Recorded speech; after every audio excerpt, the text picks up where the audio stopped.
Assalamualaikum warahmatullahi wabarakatuh. Di sini kami dari kelompok 1 akan menjelaskan tentang penjadwalan proses dari salah satu algoritma yang bernama round robin scheduling.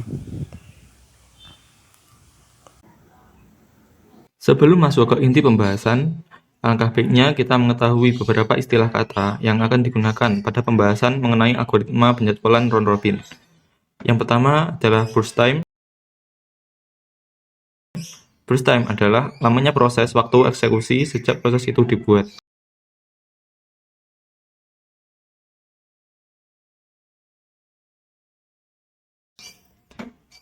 Yang kedua adalah time sharing.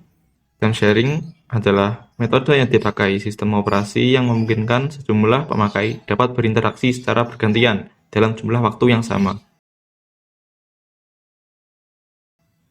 Yang ketiga adalah preemptive. Preemptive artinya mendahului, arti kemampuan sistem operasi untuk memberhentikan sementara proses yang sedang berjalan untuk memberi ruang kepada proses yang prioritasnya lebih tinggi. Dengan ini, memungkinkan sistem untuk lebih bisa menjamin bahwa setiap proses mendapat sebuah slice waktu operasi. Yang keempat adalah quantum time. Quantum time merupakan satuan waktu yang kecil. Jika proses yang sedang dieksekusi selesai dalam waktu kurang dari 1 time quantum, tidak ada masalah. Tetapi, jika proses berjalan melebihi 1 time quantum, maka proses tersebut akan dihentikan, lalu digantikan oleh proses yang berikutnya.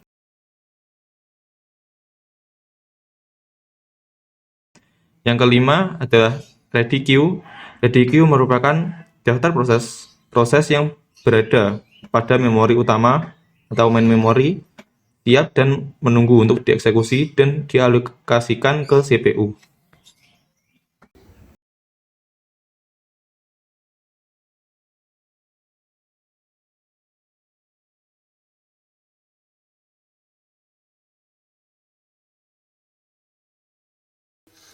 Yang pertama, konsep dasar round robin.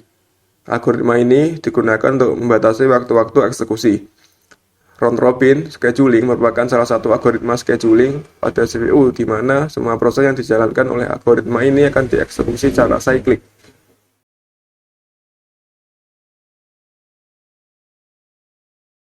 Konsep round robin scheduling bersifat preemptive, yang artinya proses yang berstemnya melebihi quantum time-nya akan mengantri di posisi ekor dan ready antrian atau hiki. Dan selanjutnya kelemahan dari algoritma round robin.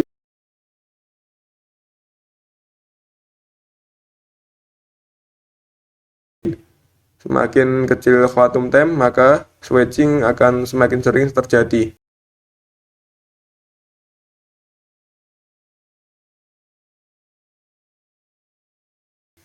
Dan yang terakhir, ketentuan dari algoritma round robin.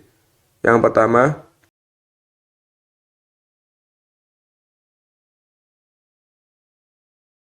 jika quantum time-nya habis dan proses belum selesai, maka proses akan dialihkan statusnya menjadi ready. Dan yang kedua, jika quantum time belum habis dan proses sedang menunggu event atau operasi I/O, maka status proses menjadi blocked dan proses dialihkan ke proses lainnya. Dan yang terakhir, jika quantum belum habis tapi proses telah selesai, maka proses diakhiri dan pemproses dialihkan ke proses lainnya.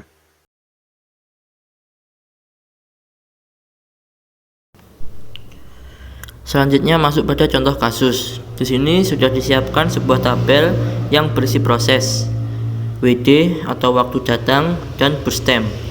Langsung saja kita masuk ke hitungannya. Pertama kita tentukan HT atau quantum time-nya. Di sini kita tentukan dengan 10 MD saja. Setelah itu kita buat Gantt chart-nya. Untuk membuat Gantt chart, pertama kita buat tabel atau garis. Dan angka yang berada di bawah adalah lamanya proses. Berawal dari 0 masuk pada proses 1. Proses 1 mempunyai burst time 30, sementara HT yang ditentukan adalah 10. Nah, jika seperti itu, kita tulis 10 pada bagian bawah proses 1 karena HT yang ditentukan adalah 10. Dan burst time P1 tersisa 20 karena sudah dikurangi dengan HT yang memiliki nilai 10 tadi. Selanjutnya pada proses 2. Proses 2 mempunyai burst time 47. Seperti tadi, karena burst time lebih besar dari Vt, maka kita tambahkan 10 pada bagian bawah P2 menjadi 20. Dan burst time pada P2 menjadi 37 karena sudah dikurangi quantum time-nya tadi. Lanjut ke P3. Proses 3 mempunyai burst time 15.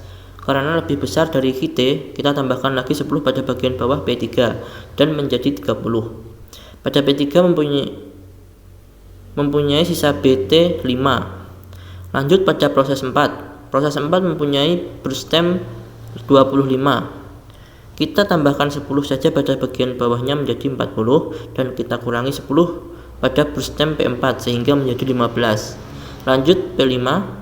Kita tambahkan 10 pada bagian bawah menjadi 50 dan P5 mempunyai sisa burst time 24. Setelah itu kita kembali lagi ke proses awal atau proses yang belum selesai.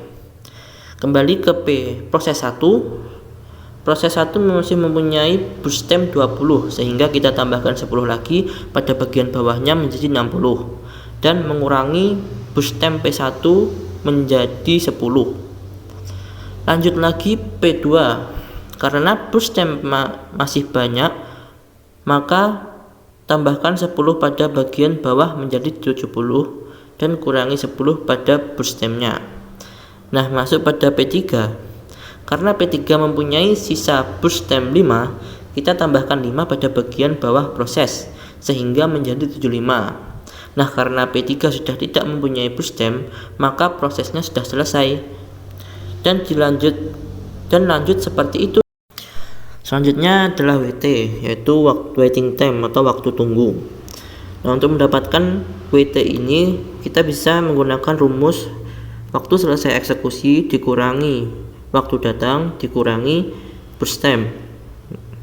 Yang waktu selesai eksekusi ini bisa kalian dapatkan dari Gantt chart yang sudah kita buat tadi.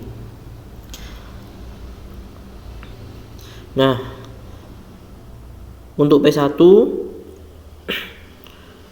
waktu selesai eksekusinya adalah 140 dikurangi waktu datangnya adalah 0 dan dikurangi burst time-nya adalah 30 sehingga menjadi 110. Untuk P2 waktu selesai eksekusinya 157 dikurangi 1 yaitu waktu datangnya dan dikurangi 47 yaitu burst time-nya sehingga menjadi 109.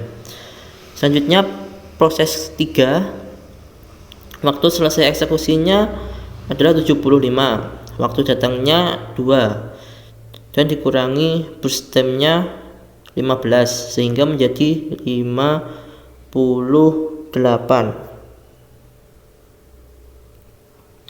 Lanjut ke proses 4. Waktu selesai eksekusinya 120 dikurangi waktu datangnya 3 dikurangi 25 sehingga menjadi 92. Selanjutnya proses 5. Waktu selesainya 130 dikurangi waktu datangnya 4 dikurangi burst time-nya 34 sehingga menjadi 92. Selanjutnya adalah average waiting time atau waktu rata-rata waktu tunggu. Kita bisa mendapatkannya dengan rumus semua WT yang sudah diperoleh tadi ditambahkan dan dibagi berapa proses yang kita punya. Nah, untuk kasus ini adalah 110 ditambah 109 ditambah 58 ditambah 92 dikurangi 92 dan dibagi 5 sehingga nilai yang didapat adalah 92. Untuk langkah selanjutnya adalah turnaround time atau TAT, adalah interval waktu dari waktu penyerahan suatu proses ke waktu penyelesaian proses. Turnaround time didapatkan dengan menjumlahkan waiting time dengan burst time. Untuk seluruh proses tersebut adalah sebagai berikut. Untuk menghitung turnaround time dari setiap proses, kita bisa menjumlahkan setiap waiting time setiap proses dengan berstemnya masing-masing.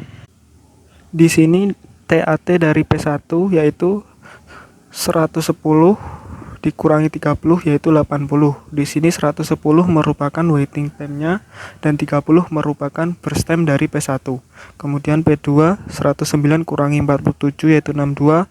Selanjutnya P3 58 kurangi 15 43, P4 67, P5 58.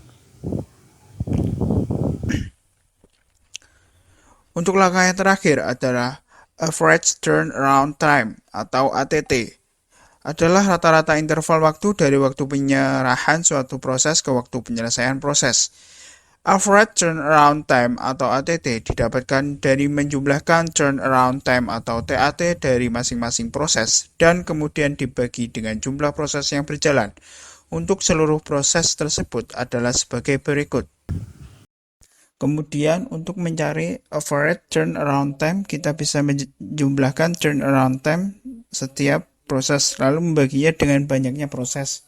Di sini perhitungannya yaitu 80 ditambah 62 ditambah 43 ditambah 67 ditambah 58 dibagi 5 menghasilkan rata-rata 62 mili detik.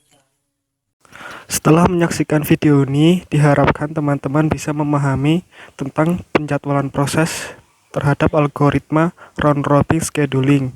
Jika ada pertanyaan, langsung saja kasih di kolom komentar. Terima kasih.